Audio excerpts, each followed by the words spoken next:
इस्लाम party असू दे नाही तर एम असू दे, लोकसभेला एमआयएमचे खासदार सुद्धा पराभूत झालेले आहे. इस्लाम पार्टी तर आत्ता आली. सध्या चर्चा गावड्या उठलेल्या आहेत. टीएमसी आणि एनसीपीने काँग्रेसमध्ये विलीन व्हावं ही चर्चा आहे. दिल्लीची काँग्रेस काय विचार करते आणि तुमचं ऑब्झर्वेशन काय असं थेट उत्तर आहे? बघा, ज्या ज्या महाविकास आघाडी तथा इंडिया गठबंधनचे जे लोक आहे आमचे सर्व पक्ष देशातले, त्यांना त्यांच्या राज्यामध्ये जो त्रास महाराष्ट्रामध्ये शिवसेनेला आणि राष्ट्रवादीला झाला, तोच त्रास किंबहुना त्याच पद्धतीचे तुकडे पाडायचा कार्यक्रम भारतीय जनता पक्षाच्या सरकारने केंद्रातल्या सुरू केलेला आहे. आणि म्हणून स्वाभाविकच जुने ज्याचे स्नेहाचे संबंध आहे, उदाहरणार्थ टी एम सी हा पक्ष मुळातच काँग्रेसचा एक पार्ट आहे.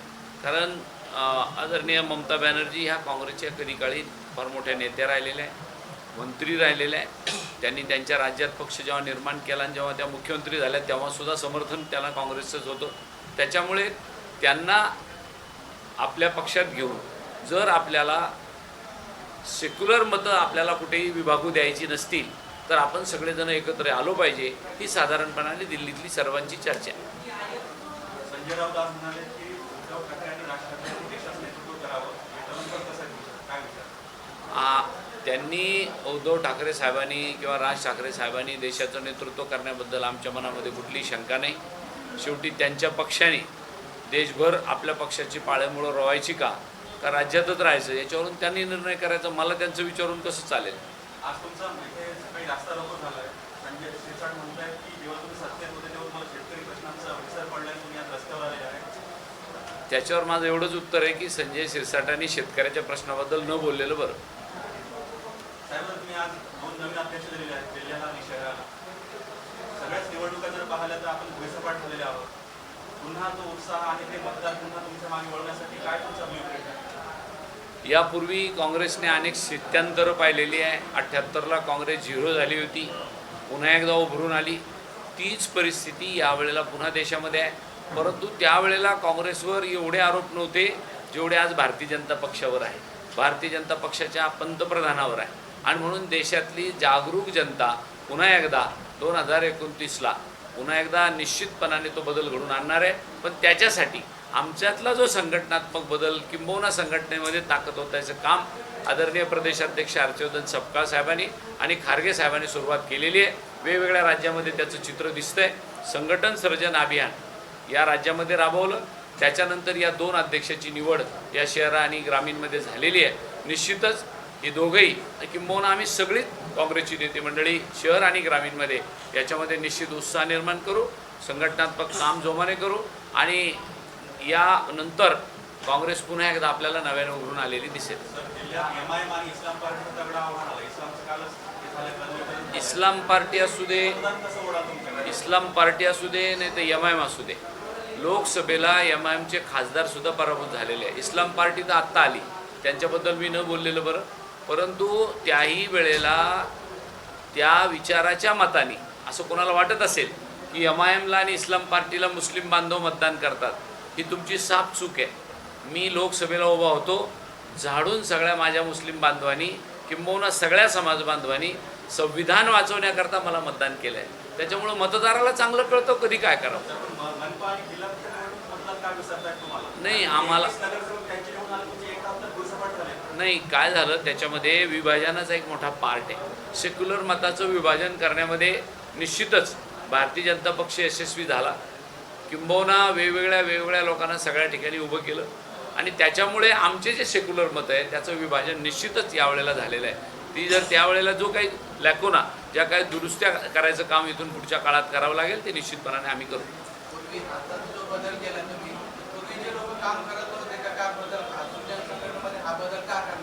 नाही, पूर्वीचे लोक काम करत असतातच.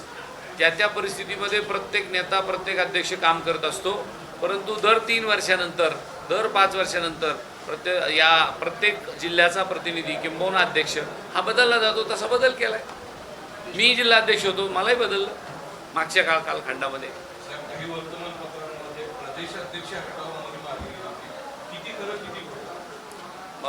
हे तुम्ही मला प्रश्न विचारायच्या ऐवजी प्रदेशला विचारलेला बरा.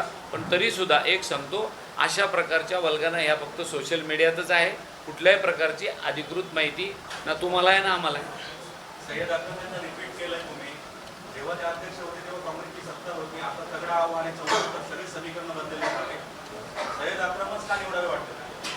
ते हा प्रश्न खरं तर ज्यांनी निवडलं त्याला विचारला पाहिजे. तुमचा ह्याच्यात खारीचा वाटा आहे सर? माझा सगळ्यात कामात खारीचा वाटा नाही, पूर्ण वाटा आहे. मी काँग्रेसचाच आहे ना, खारीचा का ठेवता माझा वाटा? असा खारीचा वाटा का देता राव? पूर्ण वाटा म्हणा ना, सगळ्यांमध्ये पूर्ण वाटा. आणि आता आम्ही सगळेजण जे बसलो आहे हे संघटन बांधायला बसलो आहे. त्याच्यामुळे काळजी करू नका, तुमच्या मनाप्रमाणे 29ला आपलंच राज्य येईल. त्याप्रमाणे राहुल गांधी संविधान आघाडीवर रस्त्यावर उतरणार आहे. त्याचप्रमाणे काँग्रेस जनता पार्टी सुद्धा त्याची कॉपी करून कसं पाहतात? पर्याय म्हणून पाहतात किंवा विरोधी पक्ष? नाही, मला त्याच्यातलं एकच गोष्ट सांगायची, काँग्रेस जनता पार्टी ही संविधान वाचवण्याच्या दृष्टीने बाबासाहेबांच्या विचारावर विश्वास ठेवून आम्ही उतरलो असं बोलले. ते निवडणुका लढणारे का नाही, संघटन बांधायचं का नाही, त्यांना देशभर काम करायचं याच्याबद्दल त्यांनी काही सांगितलं नाही, मला काही माहिती नाही. त्याच्यामुळे त्यांच्याकडे काही पाहण्यापेक्षा आम्ही आमचं पाहावं आणि सेक्युलर मतं विभागले जाणार नाही याची काळजी आम्हाला सगळ्यांना घ्यावी लागेल. हा एक मुद्दा आहे. आणि दुसरा, त्यांनी जो अजेंडा घेतला तो राहुल गांधी साहेबांनी त्यांच्या आधी घेतला होता की त्या मंत्र्याने राजीनामा दिला पाहिजे पेपर फुटीचा. तोच मुद्दा NSUIने घेतला, युवक काँग्रेसने घेतला, सगळ्या पक्षांनी घेतला आणि त्याच्यानंतर ते उतरले की आता आम्हाला मंत्र्याचा राजीनामा घ्यायचा आहे. त्याच्यामुळं त्यांच्या मागणी राहुल गांधी साहेबांचीच मागणी त्यांनी रेटून धरली. त्याच्यामुळे आम्हाला काही अडचण नाही. त्यांनी नावातच पार्टी ठेवलेली आहे. त्याचा पिक्चरमध्ये जे अर्थ आता मी कसं सांगू ते त्यांना विचारलं तर बरं होईल. तुम्ही त्याचा अर्थ नाही नाही नाही मी काहीच मानत नाही त्यांना. तुम्ही असं म्हणू नका की त्यांना मानतो का न मानतो का. या देशातल्या सगळ्या नागरिकांना संविधानाने अधिकार दिला आहे, पार्टी काढायचा आहे दिला आहे, निवडणूक उभा राहायचा आहे दिला. त्यांना जसं योग्य वाटलं त्या पद्धतीने करतील. त्यांना थांबवण्याचा अधिकार नाही ना पुन्हा. लोकशाही आपल्या देशात. धन्यवाद.